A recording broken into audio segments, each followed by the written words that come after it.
एक घने जंगल के किनारे एक गांव बसा हुआ था। उस गांव में दो बिल्लियां रहती थीं, जो बहुत अच्छी दोस्त थीं। वे हमेशा साथ खेलती, खाना ढूंढती और दिन भर मौज मस्ती करती। लेकिन उनकी एक आदत थी, वे खाने को लेकर अक्सर झगड़ पड़ती। जब भी उन्हें कुछ खाने को मिलता, दोनों चाहती थीं कि उन्हें ज्यादा हिस्सा मिले।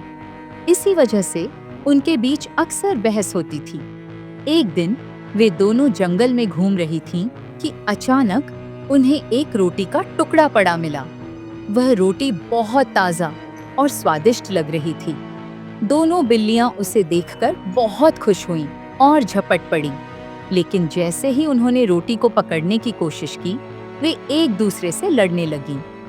यह रोटी मैंने पहले देखी थी, इसलिए यह मेरी है, पहली बिल्ली बोली।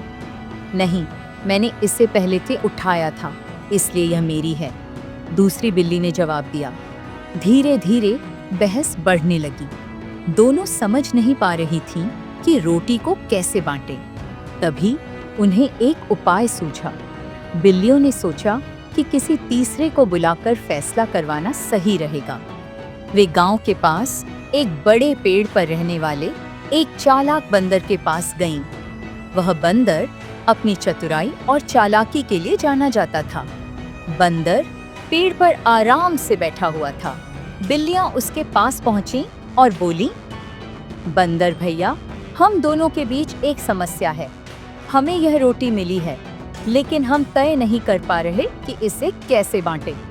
कृपया न्याय कीजिए और इसे बराबर हिस्सों में बांट दीजिए। बंदर मन ही मन बहुत खुश हुआ। उसने सोचा, अरे वाह, यह तो बड़ा अच्छा मौका है। मैं इनके हिस्से बांटने के बहाने अपना ही फायदा कर सकता हूँ। बंदर ने गंभीरता से सिर हिलाया और कहा, बिल्कुल, मैं तुम्हारी मदद करूँगा। मैं रोटी को बराबर बराबर 2 टुकड़ों में बांट दूंगा, ताकि कोई भी अन्याय न हो। बंदर ने रोटी को बीच से तोड़ा, लेकिन जानबूझकर एक टुकड़ा बड़ा और दूसरा छोटा कर दिया। फिर उसने थोड़ी चिंताजनक मुद्रा बनाते हुए कहा, अरे, लगता है यह टुकड़ा बड़ा हो गया है। रुको, मैं इसे बराबर कर देता हूँ। उसने बड़े टुकड़े में से थोड़ा सा हिस्सा तोड़कर खुद खा लिया।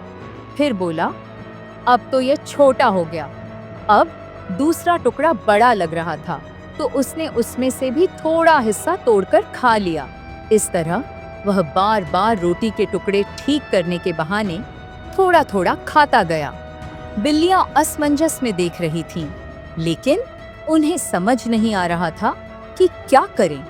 आखिर में जब रोटी के बहुत छोटे छोटे टुकड़े ही बचे, तो बंदर ने कहा, अब यह लगभग बराबर हो गए हैं, लेकिन अब इनमें से किसी को भी खाने का कोई फायदा नहीं। यह कहकर उसने बचे हुए टुकड़े भी खा लिए और मुस्कुराते हुए बोला, समस्या हल हो गई, अब तुम दोनों शांति से जा सकती हो। बिल्लियां देखती रह गईं।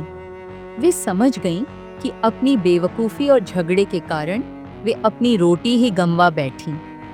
वे निराश होकर वहां से चली गईं और सोचने लगीं, काश हमने शुरू में ही आपस में रोटी बांट ली होती, तो हम भूखी न रहती। उस दिन के बाद बिल्लियों ने सीखा कि आपसी झगड़ों का फायदा कोई और उठा सकता है। वे अब कभी भी खाने को लेकर लड़ती नहीं थीं और हमेशा मिल बांटकर खाती थीं। इस कहानी से हमें यह सीख मिलती है कि आपस में झगड़ने से नुकसान होता है और तीसरे व्यक्ति को लाभ मिलता है। हमें समझदारी से अपने मतभेदों को सुलझाना चाहिए और मिलकर समस्याओं का हल निकालना चाहिए।